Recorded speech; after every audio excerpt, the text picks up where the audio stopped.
আমি ইঞ্জিনিয়ার রহমতুল্লাহ আপনাদের সবাইকে স্বাগতম জানাচ্ছি।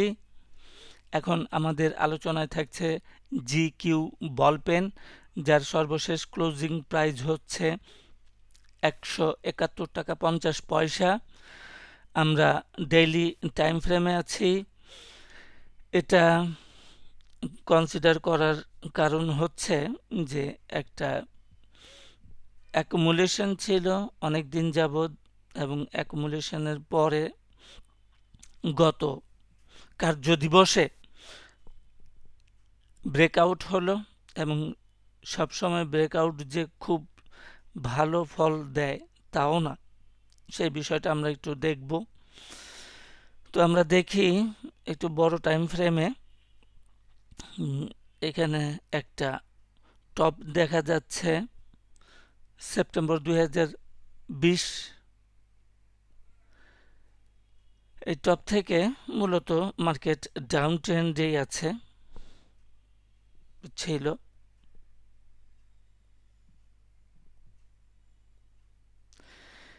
এই ডাউন ট্রেন্ডের বিপরীতে এখন একটা রিয়াকশন চলছে। এটা একটা রিয়াকশন, কাউন্টার ট্রেন্ড চলমান আছে। এখন কাউন্টার ট্রেন্ডে প্রথম আপ ট্রেন্ড ABC আমাদের হয়েই গেছে। ABC, তারপর ডাউনে আছে ওয়েভ A। এই ওয়েভ এর বিপরীতেই এখন চলমান আছে ওয়েভ B। এখন আমরা ওয়েভ B তে আছি। সুতরাং এই ওয়েভ B এর ভিতরে কোনো এক টাইম ফ্রেমে আমরা ব্রেকআউট পাইলাম। তো এখন এই প্রোডাক্টের ক্ষেত্রে ওয়েভ B তে খুব ভালো একটা বড় প্রাইস ডেভেলপমেন্ট করবে তেমন একটা এক্সপেকটেশন আমরা রাখছি না। যেখানে ব্রেকআউট আছে, আপ ট্রেন্ড আছে, মার্কেট ভালো আছে, সেই ক্ষেত্রে একটা প্রাইস ডেভেলপমেন্ট হবে।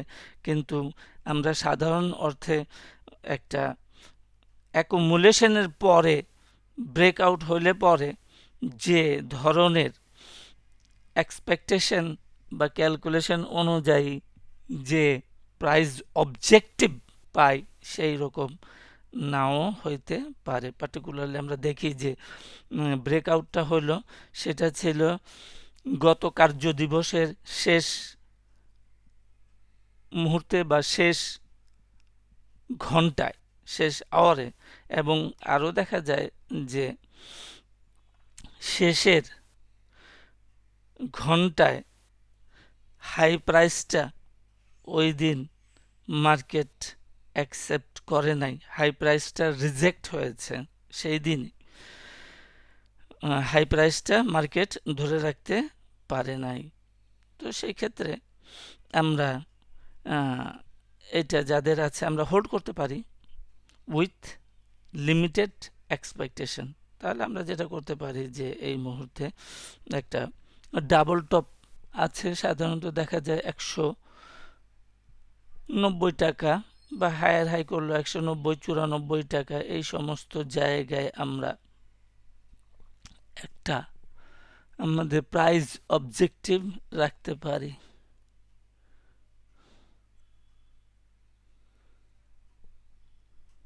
ডাবল টপ 190 194 টাকা, 90 94 এই ধরনের একটা প্রাইস অবজেক্টিভ রাখতে পারি। অর্থাৎ আমরা লিমিটেড হোল্ড করতে পারি উইথ লিমিটেড এক্সপেকটেশন।